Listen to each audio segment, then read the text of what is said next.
you to imagine a world just completely ruled by the brutality of the transatlantic slave trade. A world where the entire economy is built on human suffering. Exactly. Now picture this.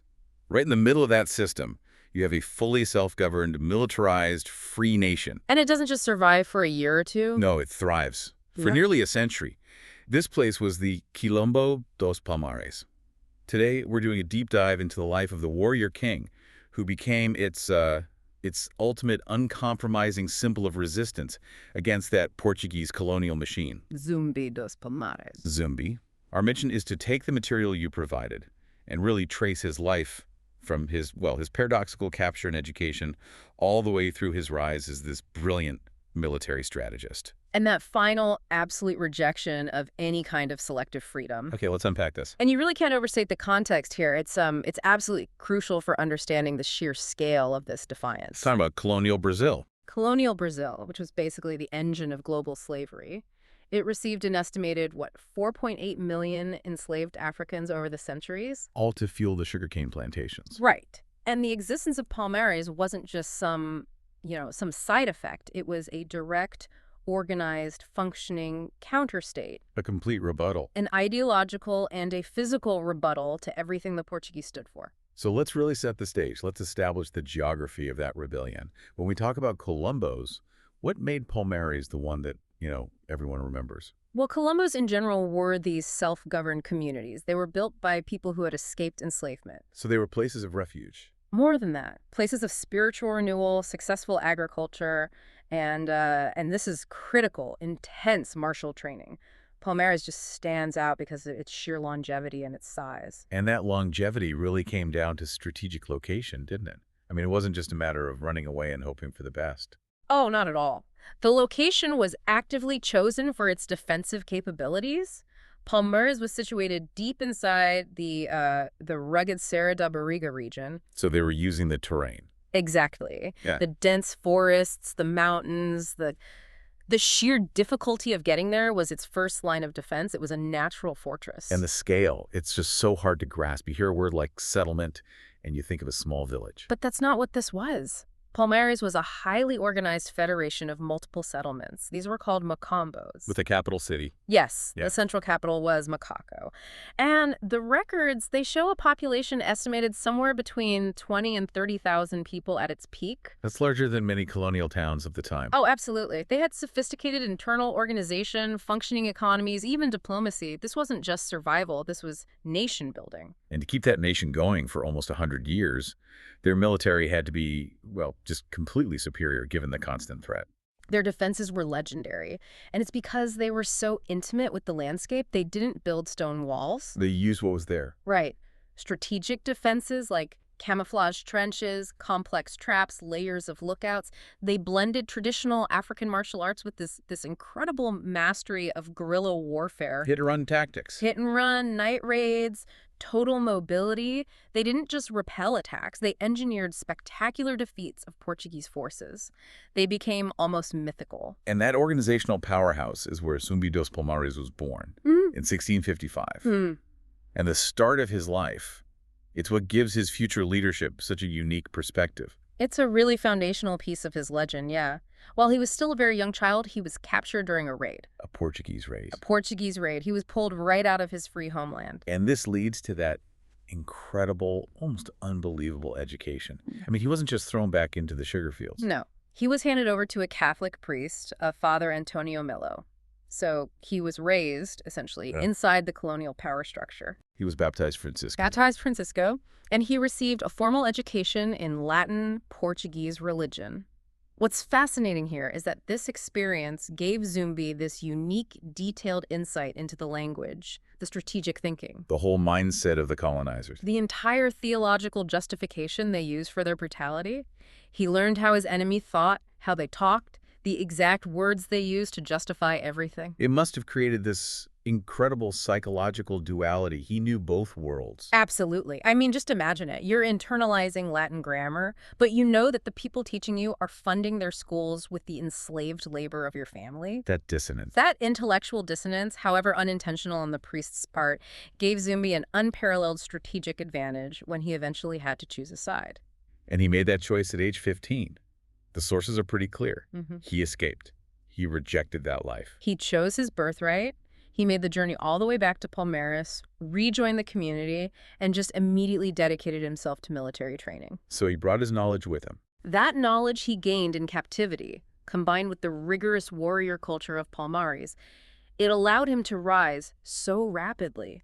He became one of the most respected, fiercest, and strategically brilliant leaders in the whole Federation. And that success on the battlefield is what eventually brought him into direct conflict with the reigning leader, the king, Gangazumba. Right. And this is the moment that really defines Zumbi's entire political philosophy. Gangazumba was. Yeah. He was tired of the fighting. Decades of it. A long, bloody conflict. He wanted a path to coexistence. And in 1678, the Portuguese actually offered a formal peace treaty. The question was, what was the cost? And the sources show that the cost was, well, it was everything Zumbi believed in.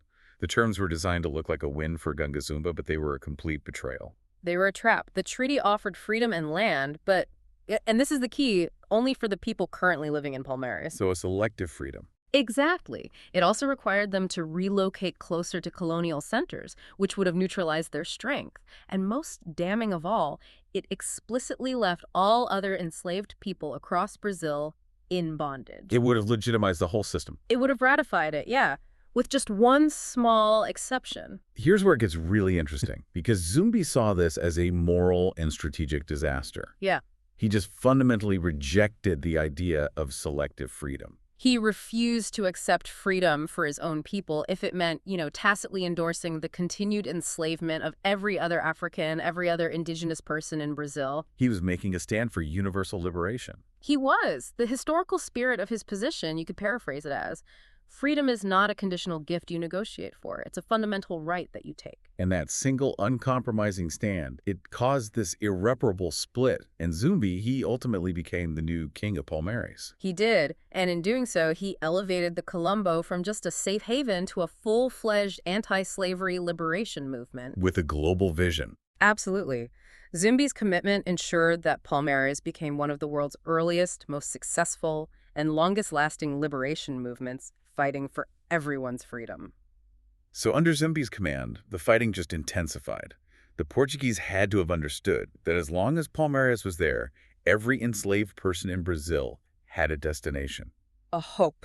And the threats against Palmares were constant and came from all sides. Regular Portuguese army expeditions, local militias, but also these specialized, often just psychopathic, slave-hunting mercenaries. The Bandeirantes. The Bandeirantes. This was a war that spanned decades. What specifically made Zumbi's military strategy so different? Was he just better at defense, or did he take the war to them? He took the war to the plantations. His defense of the Macambos was brilliant, all the guerrilla warfare and ambushes we talked about. But his reputation was built on offense. His heroic reputation, yes, was built on his offensive campaigns. Zumbi famously led these targeted rescue missions to raid plantations and free enslaved Africans. So he was constantly bringing new people in. Constantly funneling new, willing warriors and settlers back into the Federation. So he was actively dismantling the colonial labor force.